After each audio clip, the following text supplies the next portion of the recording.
দরজা খোলা থাকে এবং জাহান্নামের দরজা বন্ধ থাকে। ভাই সাহেব আরেকটি হাদিস বলতে ভুলে গেছেন। সেই ৩০ দিনের রমজানের মধ্যে যদি কোনো হিন্দু মারা যায় তাহলে সে কোথায় যাবে? প্রশ্নটি আরও জটিল। আমার একটি প্রশ্ন আছে। আমি শুনেছি যে রমজান মাসে ৩০ দিন জান্নাতের দরজা খোলা থাকে এবং জাহান্নামের দরজা বন্ধ থাকে, কিন্তু সেই ৩০ দিনের রমজানের মধ্যে যদি কোনো হিন্দু মারা যায় তাহলে সে কোথায় যাবে? ভাই সাহেব খুব ভালো এবং সঠিক প্রশ্ন করেছেন। প্রশ্নকে কখনো ভুল বলা উচিত নয়, ভুল বললে তা প্রমাণ করতে হয়। ভাই সাহেবের প্রশ্নটি হলো, তিনি হাদিসের উদাহরণ দিচ্ছেন। অনেক হাদিস আছে আল্লাহ রাসূল সাল্লাল্লাহু আলাইহি ওয়াসাল্লামের, বুখারী এবং অন্যান্য হাদিস আছে যে রমজানে আল্লাহ সুবহানাহু ওয়া তাআলা জান্নাতের দরজা খুলে দেন এবং জাহান্নামের দরজা বন্ধ করে দেন। ভাই সাহেব আরেকটি হাদিস বলতে ভুলে গেছেন যে শয়তানও বন্দী থাকে। তো তিনটি বিষয় একসাথে, আল্লাহ সুবহানাহু ওয়া তাআলা শয়তানকে বন্দী করেন। তো ভাইয়ের প্রশ্ন হলো, যদি রমজানে ৩০ দিনের মধ্যে কোনো হিন্দু মারা যায় তাহলে সে কোথায় যাবে? অনেকে প্রশ্ন করে, শয়তান শিকলে বাঁধা থাকে, শৃঙ্খলবদ্ধ, কড়া, হাত কড়া তো বলতে পারবো না, কড়া কড়া শিকলে বাঁধা। শয়তান শিকলে বাঁধা থাকে, তবুও আমরা দেখি গুনাহ হচ্ছে। যদিও রমজানে গুনাহ কম হয়, তবু গুনাহ তো হয়, তাই না? তো শয়তান শিকলে বাঁধা থাকে, তাহলে গুনাহ কেন হয়? এটাও একটা প্রশ্ন কি না? যদি শয়তানকে আল্লাহ তাআলা শিকলে বাঁধা রাখে রমজানে, আমরা দেখি তবু চুরি হয়, হয় কি না? কম হয় কিন্তু হয়। তবু লোকেরা মদ্যপান করে, কম পান করে। যখন শয়তান শিকলে বাঁধা, তবে কেন এই ভুল হয়? কিভাবে এই গুনাহ হয়? প্রথম প্রশ্নের উত্তর হলো যে জাহান্নামের দরজা বন্ধ থাকে, জান্নাতের দরজা খোলা থাকে। যদি কোনো হিন্দু রমজান মাসে মারা যায় তাহলে কোথায় যাবে? সে যাবে প্রথমে বারজাখে। কোথায় যাবে? বারজাক। বারজাক মানে মধ্যবর্তী সময়। মানুষ মারা যাওয়ার পর সরাসরি জান্নাতে যায় না, সে বারজাখে থাকে। এরপর হাসরের ময়দানে সবাইকে উঠানো হবে, হিসেব নিকাশ হবে। সূরা আল ইমরান অধ্যায় নম্বর ৩ আয়াত নম্বর ১৮৫। চূড়ান্ত প্রতিদান বিচার দিবসে দেওয়া হবে। কুল্লু নাফসিন যায়কাতুল মউত। প্রত্যেক প্রাণী মৃত্যুর স্বাদ গ্রহণ করবে। চূড়ান্ত হিসেব নিকাশ হবে বিচার দিবসে, কিয়ামতের দিন। আর যে ব্যক্তি জাহান্নামের আগুন থেকে বেঁচে যাবে এবং জান্নাতে যাবে, সেই এই দুনিয়াতে সফলতা লাভ করবে। এটি কোরআনের আয়াত।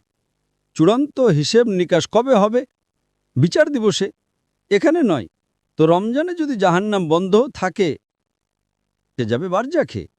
রমজানের পর তো জাহান্নাম খুলবেই, তাই না? রমজানের পর তো দরজা খুলবেই, তাই না? হ্যাঁ, খুলবে। তো যদি সে শিরক করে থাকে, আল্লাহ ও তার রাসূলের কথা না মেনে থাকে, তাহলে সে বারজাকে শাস্তি পাবে। জান্নাতের দরজা খোলা থাকবে, জাহান্নামের দরজাও খুলে যাবে। খুলে গেলে যখন সময় আসবে তখন সে জাহান্নামে যাবে। একদম। এই প্রশ্নটা তো সহজ ছিল। দ্বিতীয় প্রশ্নটি আরও জটিল। যদি শয়তান শিকলে বাঁধা থাকে তাহলে ভুল কাজ কিভাবে হয়? তারপরও তো গুনাহ হয়, যদিও কম হয়। আপনি যদি যাচাই করেন দেখবেন রমজানে গুনাহ কমে যায়।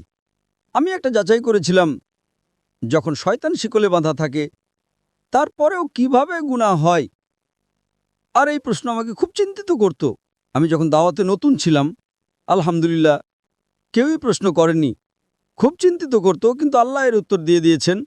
অনেক গবেষণা করেছি, পড়েছি, উত্তর খুঁজেছি, আলেমদের জিজ্ঞেস করেছি, তারা বললেন সঠিক। মাশাআল্লাহ, কি সুন্দর উত্তর। তারপর থেকে আমি এই উত্তর দিতে শুরু করেছি, কারণ আমি নিজেই প্রথমেই প্রশ্ন করি।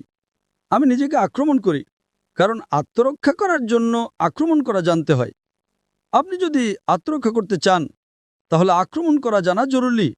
আপনি যখন বিতর্ক করেন, আপনাকে যদি কোরআনকে রক্ষা করতে হয় তাহলে আক্রমণ করাও শিখতে হবে।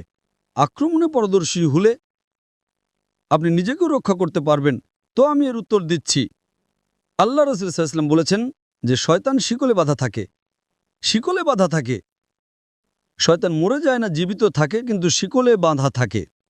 আমি একটা উদাহরণ দিই। ধরুন একটা সিংহ, বাঘ শিকলে বাঁধা আছে এবং শিকলটা 10 ফুট লম্বা।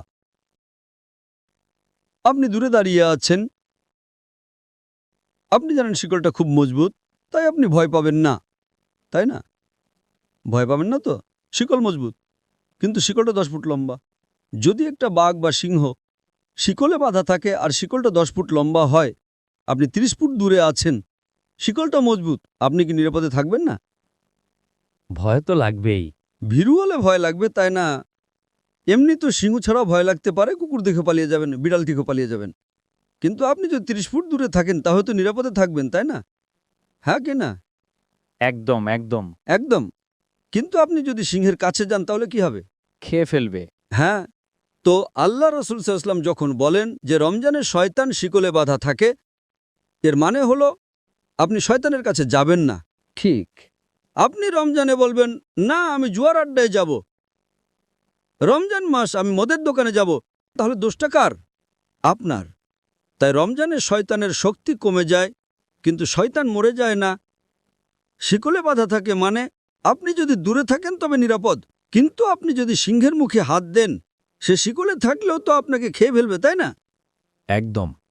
তো রমজানে আপনার জন্য গুনাহ থেকে দূরে থাকা সহজ, কিন্তু অসম্ভব নয়। রমজানে প্রায়শই আমরা আল্লাহর সাহায্য পাই, কিন্তু আপনি যদি বলেন, না আমি মদের আড্ডায় যাব, পিকচার দেখব, আমি ব্লু ফিল্ম দেখব, তাহলে তো সমস্যা হবে, তাই না?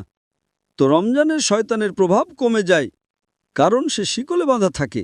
আপনি তার কাছে গেলে, তার মুখে হাত দিলে, সে আপনাকে খেয়ে ফেলবে, তখন আপনি গুনাহ করবেন। তো এটা হলো যুক্তিসঙ্গত উত্তর। সঠিক উত্তর তো আল্লাহই জানেন। এটা একটা যুক্তিসঙ্গত উত্তর, হাদিস ঠিকই আছে, কিন্তু এর মানে হলো আপনাকে আরও বেশি মনোযোগ দিতে হবে এবং রমজানে আল্লাহর ইবাদত করার জন্য আপনার কাছে আরও বেশি সময় আছে। আশা করি উত্তরটা পেয়েছেন।